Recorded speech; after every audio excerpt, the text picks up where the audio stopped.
తెలుగు శ్రోతలందరికీ నమస్కారం అండి. మన అలనాటి కథలు ఎవర్ గ్రీన్ స్టోరీస్ ఛానల్కి మీ అందరికీ స్వాగతం. శతాబ్ది సూర్యుడు అనే నవల వింటున్నాం.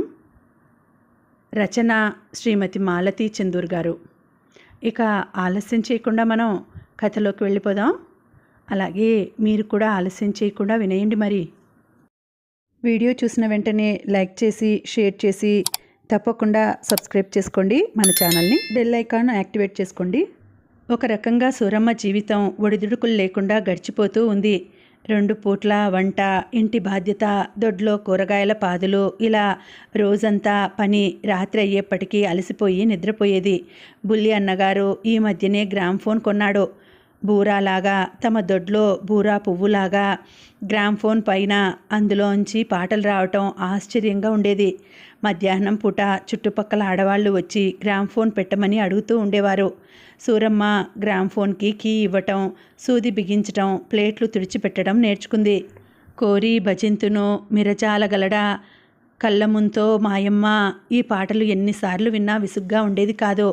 అందులో ఒక ఆవిడ ఇంగ్లీష్లో తన పేరు అశ్వర్థమ్మ అని పాట చివర చెప్పుకోవటం ఆశ్చర్యంగా ఉండేది. సూరమ్మ ఇంగ్లీష్ మాటలు వినటం అదే తొలిసారి. చిన్నవదిన అన్నింట్లోనూ బాగానే ఉంటుంది, కానీ సూరమ్మని ఎవరైనా రమ్మని ఉత్తరం రాస్తే ఆమె గయ్యమని లేచేది.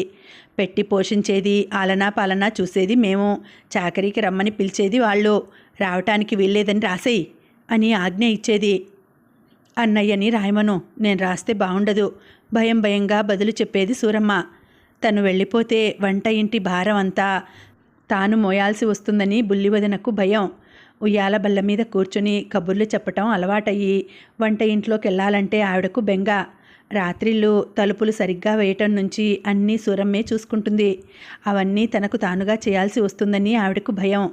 అన్నయ్య కానీ వదిన కానీ నీకు వెళ్ళాలని ఉందా, నీ ఇష్టం ఏమిటి అని అడిగేవారు కాదు. వెళ్ళటం మానటం అన్నీ వాళ్లే నిర్ణయించేవారు తప్ప తన నిర్ణయం గురించి ఎవరూ పట్టించుకునేవారు కాదు. అలాంటప్పుడు సూరమ్మకి ఉడుకుమోత్తనం.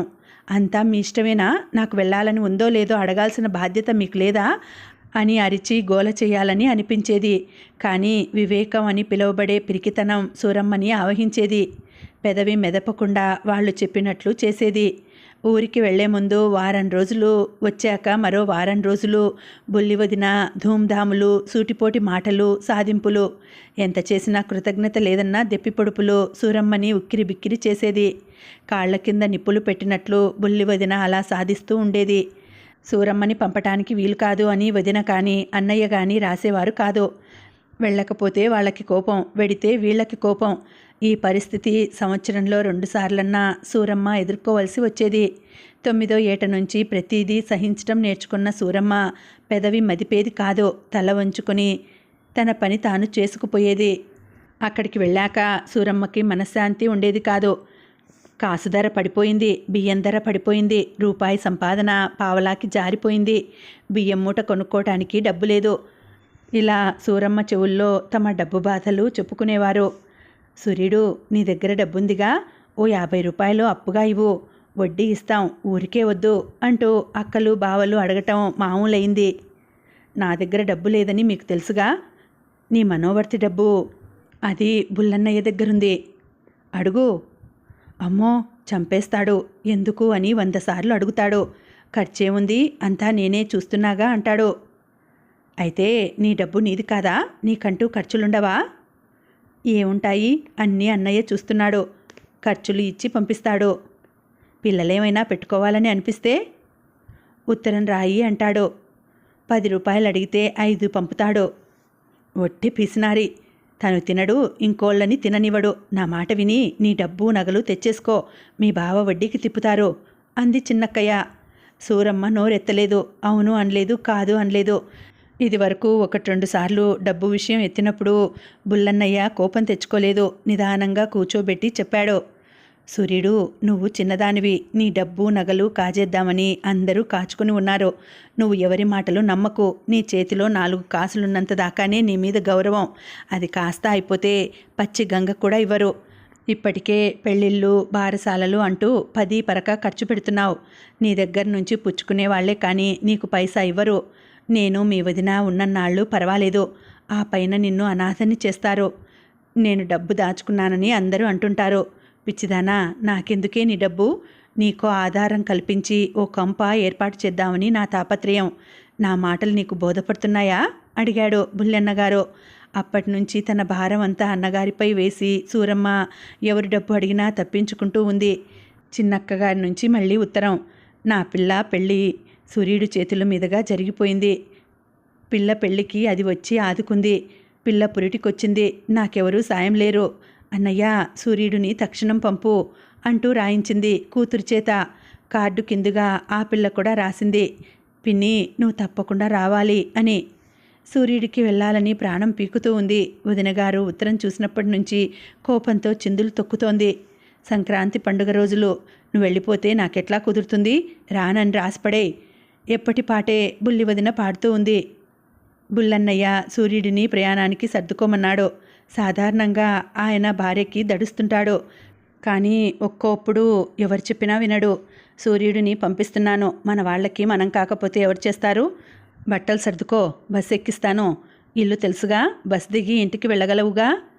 సూర్యుడు తల ఊపింది.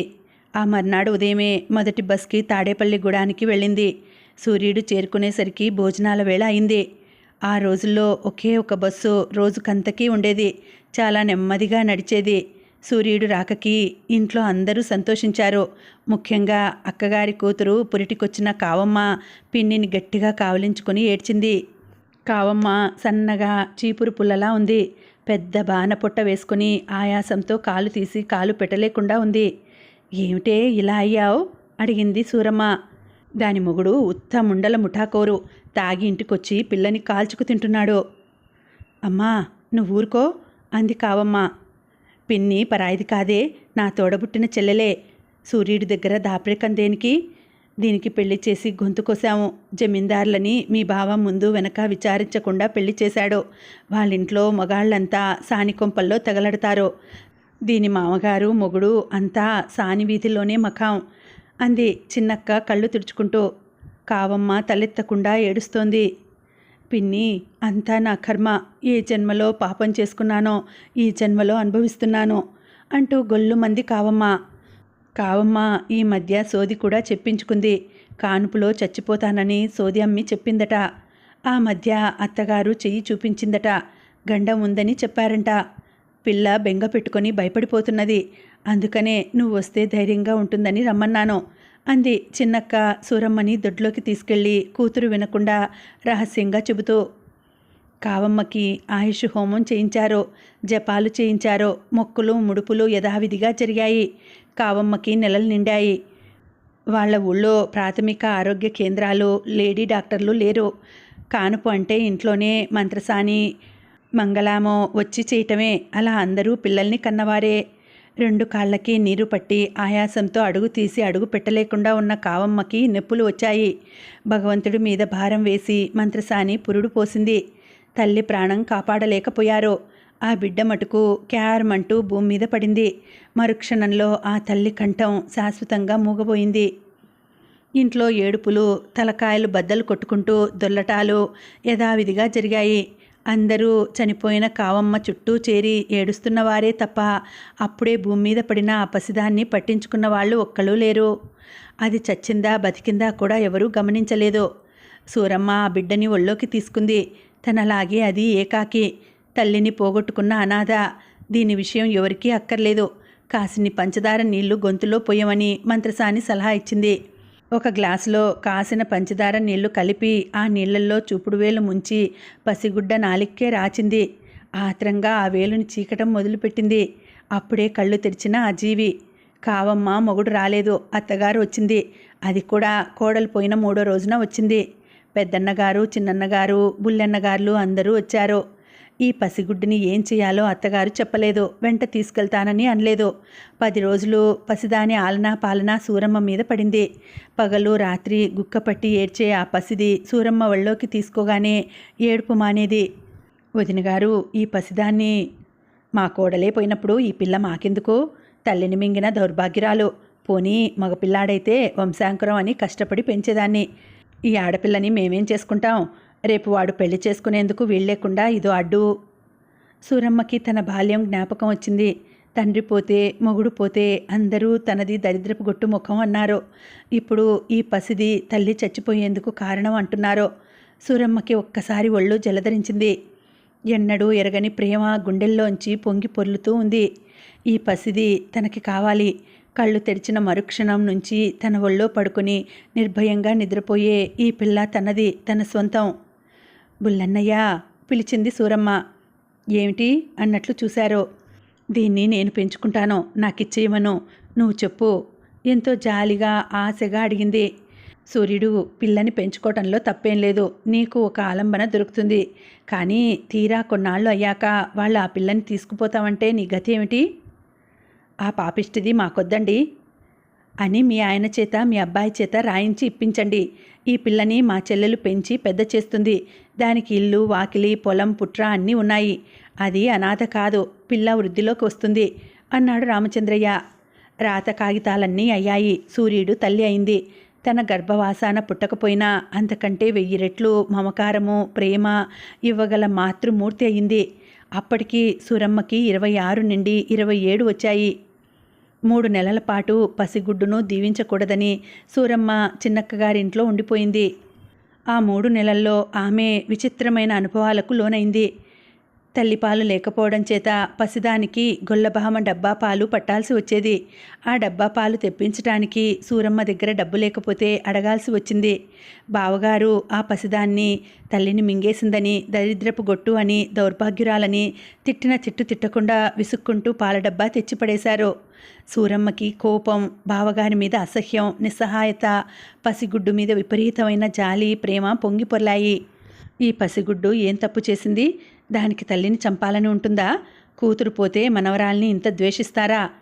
తనే కనుక లేకపోతే దీని నోట్లో ఏ వడ్ల గింజో వేసి గుటుక్కుమనిపించేవాళ్ళు కాబోలు.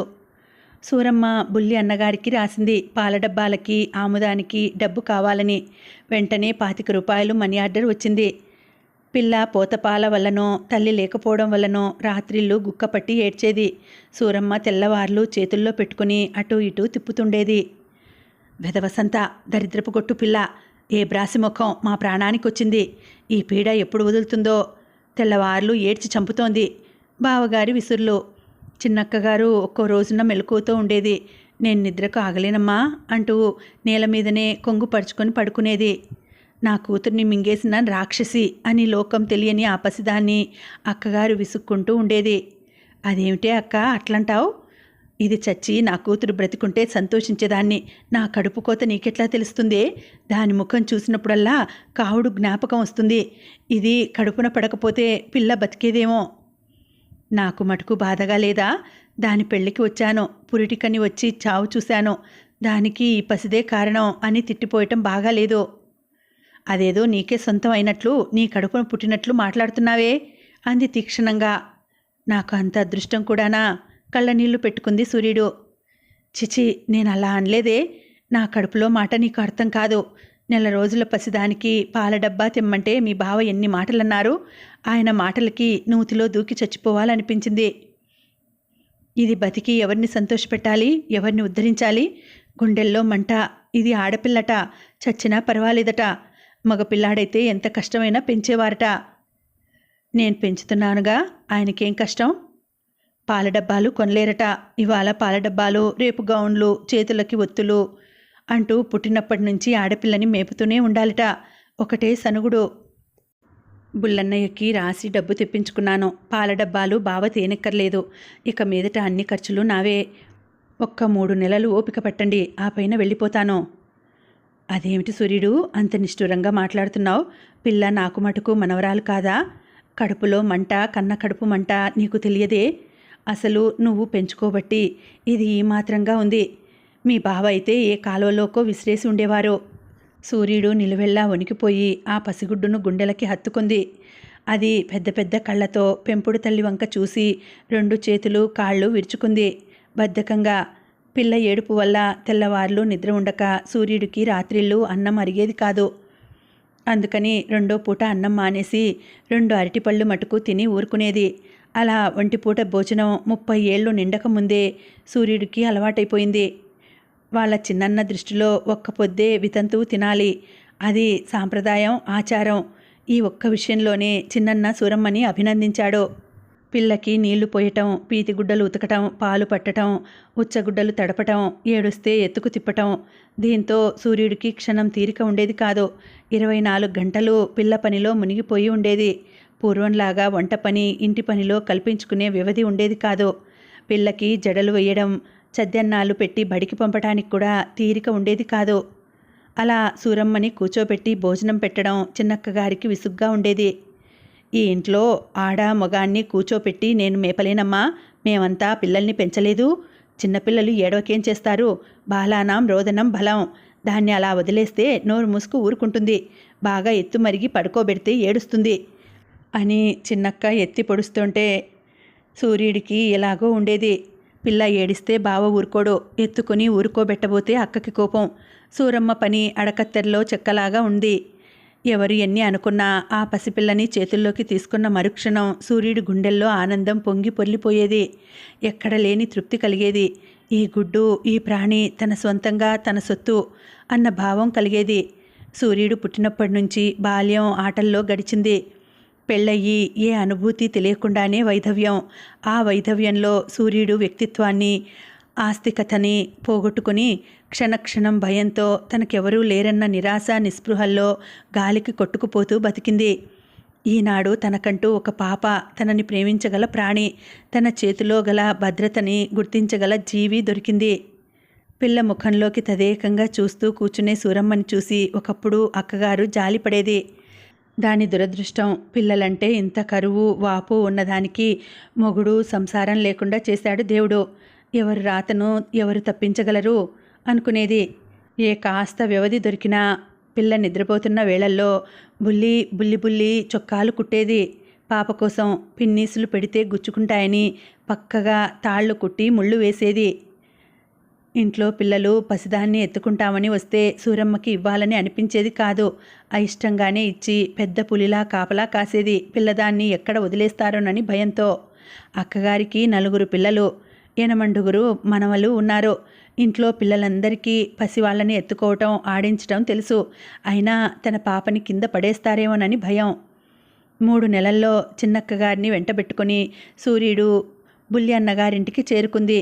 5 ఏళ్ల నుంచి ఆ ఇల్లు తన స్వంతం, అదే తన గమ్యస్థానం అనుకుంటూ ఉంది. ఈ పసిదాన్ని తీసుకొని ఇంకొక చోటుకు వెళ్ళాలని కూడా స్ఫురించలేదు. బుల్లి వదిన గారు 2 రోజుల్లోనే ఈ ఏడుపుగొట్టు పిల్ల తమ ఇంట్లో ఉండటానికి వీల్లేదని స్పష్టం చేసింది. ఈ పీతిళ్ళు, ఉచ్చలు మాకొద్దమ్మా. అంతగా పిల్లని పెంచుకోవాలని ఉంటే విడిగా పెట్టండి. దాని ఏడుపు నేను భరించలేను అంటూ భర్తతో పోరు మొదలైంది. బుల్లన్నయ్య, నాకో ఇల్లు చూడు, దీన్ని పెట్టుకొని ఉంటాను అంది సూరమ్మ ఏడుస్తూ. పిల్లదాని అదృష్టమో రామచంద్రయ్య గారి ప్రయోజకత్వమో తెలియదు కానీ ఆ వీధిలోనే ఒక పాత ఇల్లు, 3 గదుల ఇల్లు అమ్మకానికి వచ్చింది. పక్కన నొయ్యి, వీధి మీదికి ఇల్లు. బుల్లి అన్నగారు 1000 రూపాయలకి ఆ ఇల్లు కొని సూర్యుడి పేర రిజిస్టర్ చేయించారు. సూర్యుడికి సొంతం అంటూ ఒక పిల్ల, ఒక ఇల్లు అమిరాయి. ఆ ఇంట్లో పాలు పొంగించిన రోజే పిల్లకి నామకరణ మహోత్సవం కూడా చేయించింది సూర్యుడు. బుల్లి అన్నయ్య, వదినగారు పీటల మీద కూర్చొని పిల్లకి కమల అని నామకరణం చేశారు. తన మనవరాలికి తమ దంపతులతో చేయించలేదు అని చిన్నక్కకి మా ఇద్దరికంటే 3వవాడే ముఖ్యమయ్యాడని అన్నలకి వదినలకి కోపాలు వచ్చాయి. బారసాల రోజున పిల్లకని ఎవ్వరూ ఏమీ ఇవ్వలేదని సూర్యుడికి ముళ్ళు గుచ్చుకున్నట్లు అనిపించింది. బుల్లి అన్నగారు మురుగులు చేయించారు. మెళ్ళోకి గొలుసు చేయించింది సూర్యుడు. మిగతా వాళ్ళు గౌనులతో సరిపెట్టుకున్నారు. ఎవరికి పిల్లలు పుట్టినా పెళ్ళిళ్లకు, పేరంటాలకి తను వెండి బంగారాలు కొని ఇచ్చేది. తన పిల్లకి ఎవరూ ఏమీ ఇవ్వలేదు. అంతదాకా లేని నేను, నాకు, నా పిల్లకు అన్న తాపత్రయం మొదలైంది. ఈ తాపత్రయం క్రమక్రమంగా పెరిగి సూర్యుడిలో గల మార్ధవం, భారీతనం కనుమరుగైపోతూ వచ్చాయి. తన ఇల్లు, తన పిల్ల అంటూ కాకి గూడు కోసం పుల్లలు చేర్చినట్లు ఇంటికి సామాన్లు, పిల్లకి బట్టలు, వస్తువులు అంటూ కూడబెట్టడం అలవాటైంది. అంతదాకా గల విశాల దృక్పథం కొద్ది కొద్దిగా కుంచుకుపోవటం ఆరంభమైంది. తనలో కలుగుతున్న ఈ మార్పు సూర్యుడికి తెలియటం లేదు కానీ చుట్టూ బంధువులకి కొట్టవచ్చినట్లు కనిపిస్తోంది. పెళ్ళిళ్ళు, శుభకార్యాలు, రోగాలు, జబ్బులు అంటే రెక్కలు కట్టుకువాలే సూర్యుడు పసిపిల్లతో ఎలా రాను, వీలు పడదు అంటూ నిర్మహమాటంగా చెప్పేస్తోంది. ఒకవేళ ఏ పెళ్ళికైనా పిల్లని తీసుకువెళితే అవతల వాళ్ళు పసిపిల్ల చేతిలో రూపాయి కూడా పెట్టేవారు కాదు. నేను వాళ్ళ పిల్లలకి ఎంతెంత ఇచ్చానో, ప్రతి వాళ్ళకి వెండి గ్లాసులు చేయించిచ్చానో, నా పిల్లకి ఇవ్వాలంటే అందరి చేతులు పడిపోతున్నాయి అని వీళ్లతో వాళ్లతో అనటం నేర్చుకుంది. నోరు వాయి లేక ఎవరేమన్నా గుడ్ల నీళ్లు కుక్కుకొని ఊరుకునే సూరమ్మకి మాటలొస్తున్నాయి. అవి కూడా సూటిపోటి మాటలు. ఇన్నాళ్ళు బాదరబంది లేని ఒంటరి ప్రయాణం ఇప్పుడు మరో ప్రాణి సూర్యుడు దరిచేరింది. ఆ పిల్ల కోసం సూర్యుడిలోని మాతృప్రేమ ఆడపులిలా గర్జించటం నేర్చుకుంది. అందరూ కమలని కమలా అని పిలిస్తే బుల్లన్నయ్య మటుకు కమలం అంటూ పిలిచి దానిని చాలా ముద్దు చేసేవాడు. ఆయనకి పిల్లలు కలగలేదు. ఆ దంపతులు చేసిన పూజలు, వ్రతాలు ఏమీ ఫలించలేదు. సూర్యుడు తమ ఇంట్లో ఉన్నప్పుడు వదిన మరదళ్ళు ఘర్షణ పడినా ఆయనకి కాస్త కాలక్షేపంగా ఉండేది. రామచంద్రయ్య గారు రోజూ ఆంధ్రపత్రిక తీసుకొచ్చి మధ్యాహ్నం పూట చదివించుకు వినేవాడు. పిల్ల పెంపకంలో పడి సూర్యుడు పత్రికలు, పుస్తకాలు పక్కన పెట్టింది. పూర్వంలాగా నాటకాలకి వెళ్ళాలని ఉబలాట పడటం లేదు. 24 గంటలు పిల్ల ధ్యాసే. రామచంద్రయ్య రోజు వచ్చి కమలంతో కాసేపు ఆడి ఇంటికి వెళ్ళేవాడు. అన్నగారింట్లో ఉన్నప్పుడు కాఫీ చేయటం నేర్చుకుని వాళ్లతో పాటు కాఫీ అలవాటు చేసుకుంది సూర్యుడు. కాఫీ డికాషన్ని బట్టతో వడగట్టి చిక్కగా కాఫీ కలిపి బుల్లి అన్నగారు వచ్చేసరికి వేడివేడిగా ఇచ్చేది. రామచంద్రయ్య తను తాగుతూ కమలానికి కూడా పడుతూ ఉండేవాడు. అలా కమలకి 3వ ఏట నుంచి కాఫీ అలవాటైంది. అది అందరి పిల్లల్లాగా చద్ది అన్నం తినేది కాదు. పొద్దుటే లేవంగానే కాఫీ తాగేది. వేడివేడి అన్నం పెరుగుతో కలిపి ముద్దలు సూర్యుడు తినిపించగా మారాన్ చేస్తూ తిని స్కూల్కి వెళ్ళేది. అది భూమి మీద పడినప్పుడు నష్టజాతకురాలై ఉండవచ్చు. సూర్యుడు ఒడిలోకి తీసుకున్న మరుక్షణంలో కమలానికి మహారాజయోగం పట్టింది. తెల్లగా పెద్ద పెద్ద కళ్ళతో ఒత్తైన జుట్టుతో తమలపాకులా నాజుగ్గా ఉండేది కమల.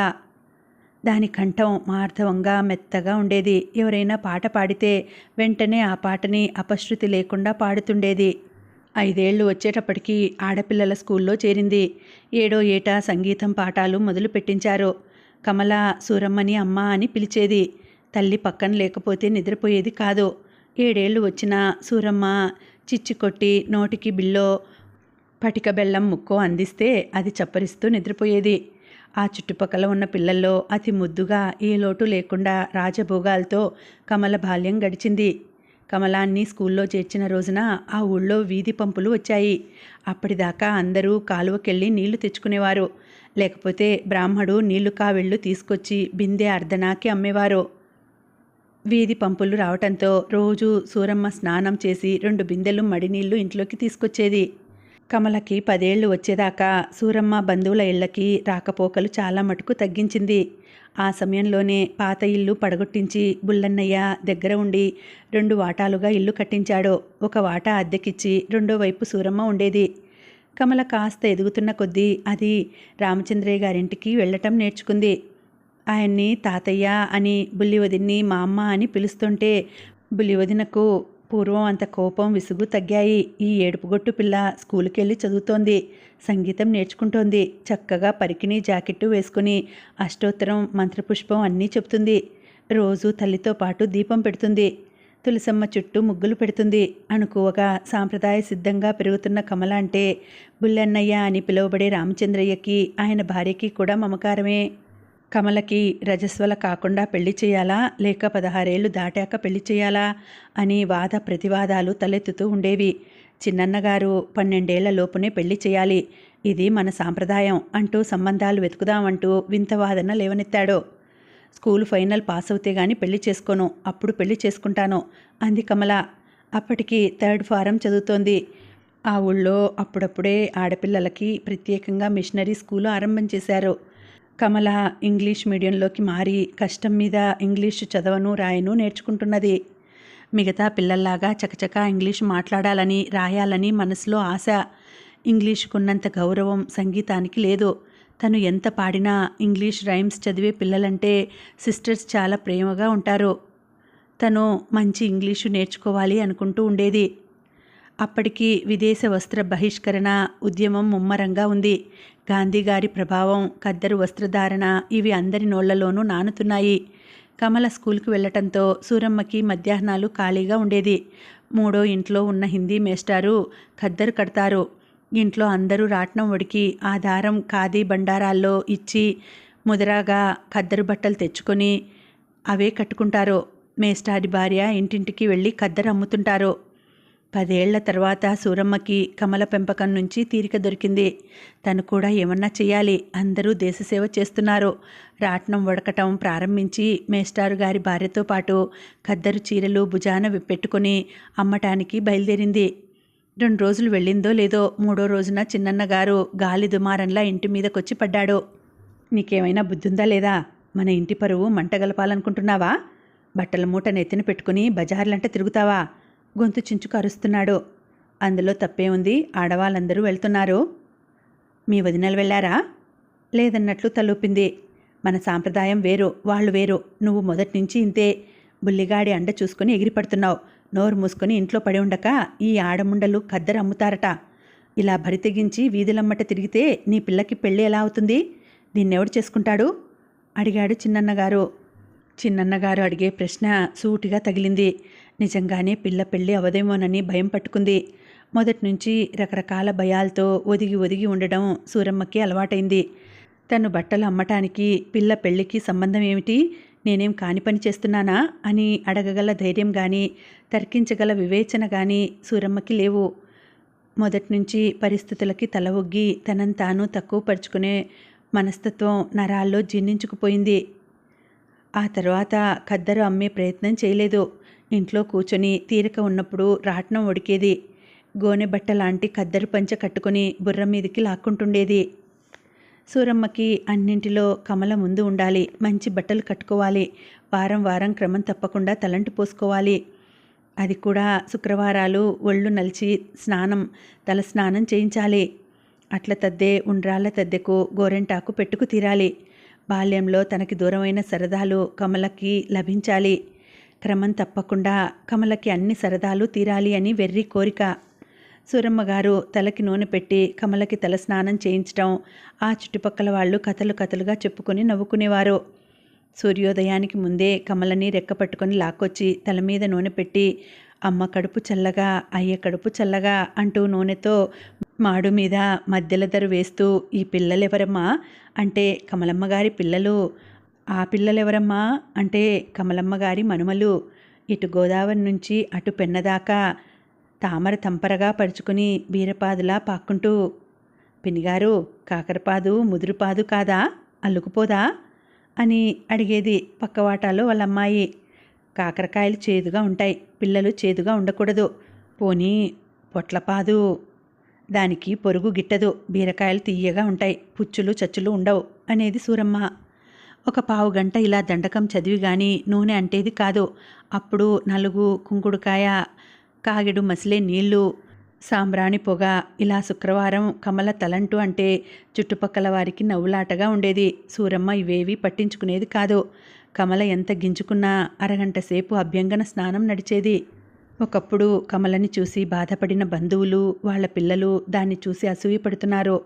ఊళ్ళోకి ఏ కొత్త రకం నగ వచ్చినా సూరమ్మ దానిని చేయించేది.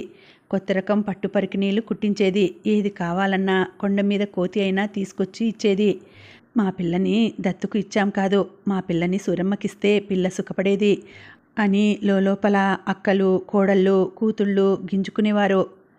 ఒక్క చిన్నన్నయ్య మటుకు ఆడపిల్లని పెంచుకుని ఏం బావుకుంటున్నావే, మగపిల్లాడైతే తలకొరివి పెట్టును, మీ ఇంటి పేరు నిలబెట్టును అంటుండేవాడు. చిన్నన్నయ్య కమలను చూసి ఇలా అన్నప్పుడల్లా ఆ రాత్రి సూరమ్మ ఇన్ని మిరపకాయలు, ఉప్పు దిష్టి తీసి కుంపట్లో వేసేది.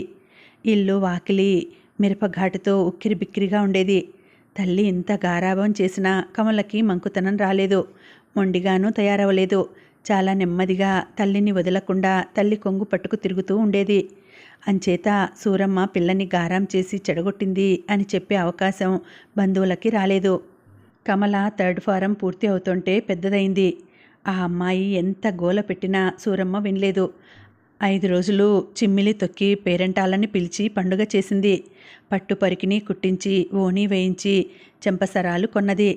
తల్లి ఎన్ని నగలు కొన్నా కమల స్కూలుకి మెళ్ళో గొలుసు కూడా లేకుండా వెళ్ళేది.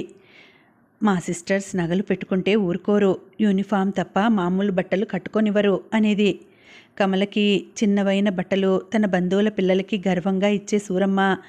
అది నెలల పిల్లప్పుడు దానికి గౌన్లు కుడతానంటే చిన్నక్క పాత గౌన్లు ఇచ్చి అవి సరిచేసి పిల్లకి తొడగమన్నప్పుడల్లా సూర్యుడు కడుపు మండిపోయేది. చిన్నతనంలో దాని చుట్టూ వాళ్ళు చూపిన నిర్లక్ష్యానికి వడ్డీతో సహా బదులు తీరుస్తున్నట్లు తృప్తిపడేది.